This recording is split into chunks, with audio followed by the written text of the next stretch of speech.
जय हिंद दोस्तों। इस प्रश्न ने की साल 2025 की अंतिम पेंशन आपके खाते में क्रेडिट। और दोस्तों अब नए साल से यानी कि जनवरी 2026 से क्या अब आपकी पेंशन बदली हो जाएगी, उसमें कुछ बढ़ोतरी हो जाएगी क्या? अगले साल से यानी कि 2026 जनवरी से आपको डीआर नहीं मिलेगा।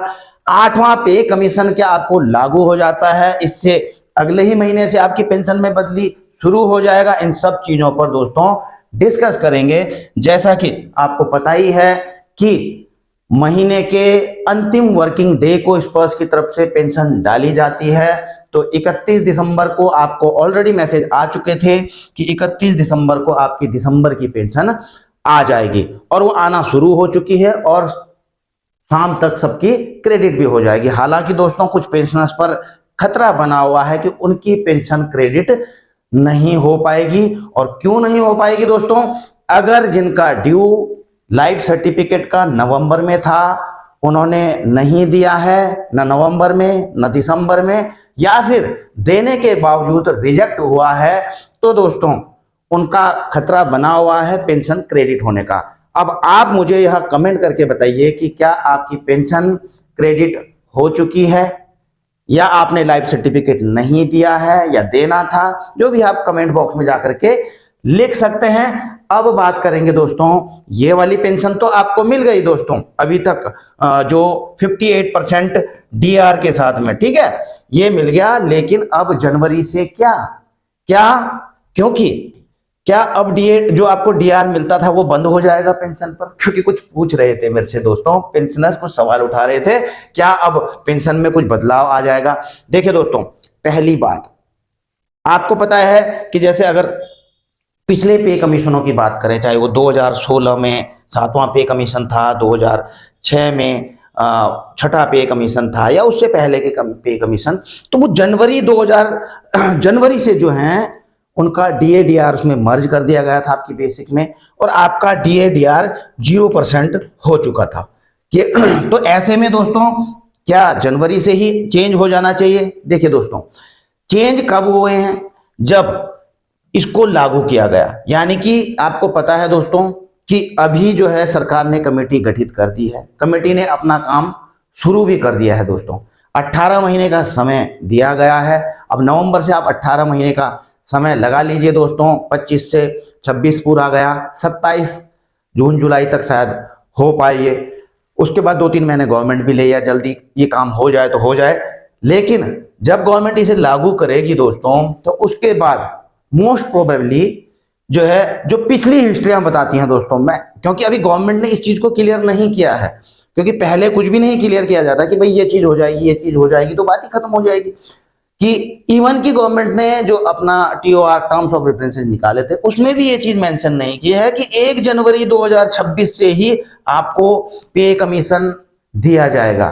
तो इससे कई शंकाएं हालांकि उठते रहते हैं पेंशनर्स की तरफ से या फिर जो है संगठनों की तरफ से कि ये चीजें मेंशन की जानी चाहिए थी। पेंशन के ऊपर भी जो है सवाल उठाए गए थे इवन की सदन में, तब जाकर के वहां पर गवर्नमेंट ने बोला कि पेंशन भी रिवाइज की जाएगी। डीएडीआर मर्ज करने की बात थी, वो दोस्तों इससे पहले के डीएडीआर की मर्ज की बात थी, या फिर एक अंतरिम राहत के तौर पे सरकार जो है संगठन उठा रहे थे सवाल कि कम से कम डीएडीआर को फिलहाल मर्ज कर दिया जाए इसमें। लेकिन सरकार का कहना है जब पूरी रिपोर्ट आएगी पे कमीशन की, उसके अकॉर्डिंग ही जो है हम पे और पेंशन सैलरी अलाउंसेज ये सारे के सारे रिवाइज करेंगे।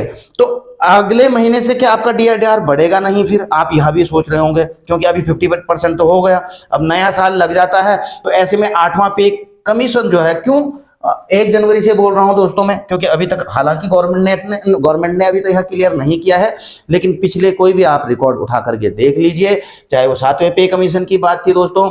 देखिए 29 जून 2016 को इसे कैबिनेट से अप्रूवल मिला था, लेकिन इसने सेंट्रल गवर्नमेंट ने 1 जनवरी 2016 से इसे लागू किया था, और इसी प्रकार से पिछले पे कमीशनों में किया गया था। हालांकि दोस्तों जो स्टेट गवर्नमेंट है वो भी फॉलो अप करते हैं सेंट्रल पे कमीशन को, लेकिन दोस्तों वहां पर कुछ चीजें थोड़ा बहुत अलग मिलेंगी आपको। जैसे कि स्टेट गवर्नमेंट ने 1 जनवरी 16 से किया था, अब देखिए यूपी गवर्नमेंट ने भी 1 जनवरी से कर दिया था, बिहार गवर्नमेंट ने 15 मई 17 से किया उसको लागू, राजस्थान गवर्नमेंट ने अक्टूबर में अक्टूबर 17 में, मध्य प्रदेश ने 17 में, जुलाई 17 में तो कुछ कुछ देखिए, किसी ने तो 2018 2021 में तक तमिलनाडु सरकार ने इसे लागू किया, सातवें पे कमीशन को। तो देखिए सेंट्रल पे कमीशन अपनी जगह खड़ा रहता है, उसके पीछे थोड़ा फॉलोअप करते हैं, आगे पीछे हो जाते हैं, तो आप इस चीज को देख रहे होंगे। तो इससे दोस्तों अगर देखा जाए तो गवर्नमेंट जब रिपोर्ट आएगी तो 1 जनवरी 2026 से ही 8वें पे कमीशन को लागू। आपका क्या कहना है दोस्तों कि करेगी नहीं करे? मेरा तो कहना है दोस्तों, मैं तो पूरा बोलता हूं कि हाँ करेगी, लेकिन हालांकि जब तक करा नहीं वो चीज एक ऑथेंटिक नहीं होती है, लेकिन मेरा मन तो करता है कि करेगी ही करेगी 1 जनवरी 2026 से। और जो DADR दोस्तों की बात कर रहा था मैं इस महीने की, वो आपकी आएगी, वो बढ़ती रहेगी अभी, ठीक है ना। कब तक बढ़ती रहेगी?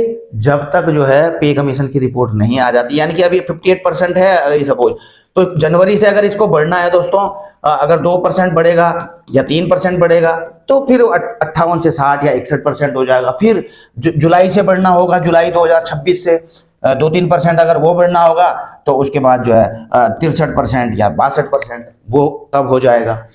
उसी प्रकार अगले 2027 में भी बढ़ेगा। ये चीजें बढ़ती रहेंगी दोस्तों, ये सारी की सारी चीजें बढ़ती रहेंगी। लेकिन दोस्तों मैं आपको यह बताऊं कि बाद में बेसिकली होगा क्या। आप बोल रहे हैं यार कि ये कैसे? भाई जब रिपोर्ट आएगी, कैबिनेट से अप्रूवल मिलेगा, तो उस समय जितना परसेंट होगा दोस्तों, जितना परसेंट होगा तो वो पूरा मर्ज नहीं होगा। ये जनवरी 2026 में जितना परसेंट DADR चल रहा होगा, इसको मर्ज किया जाएगा आपकी बेसिक, बाकी जो बचा हुआ होगा वो आगे की तरफ बढ़ जाएगा, उस हिसाब से आपको एरियर मिलेगा कैलकुलेशन होकर के। आप होप कि आप इस चीज को समझ चुके होंगे।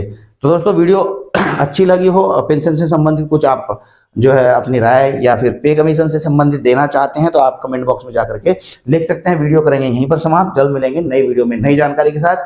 जय हिंद, वंदे मातरम।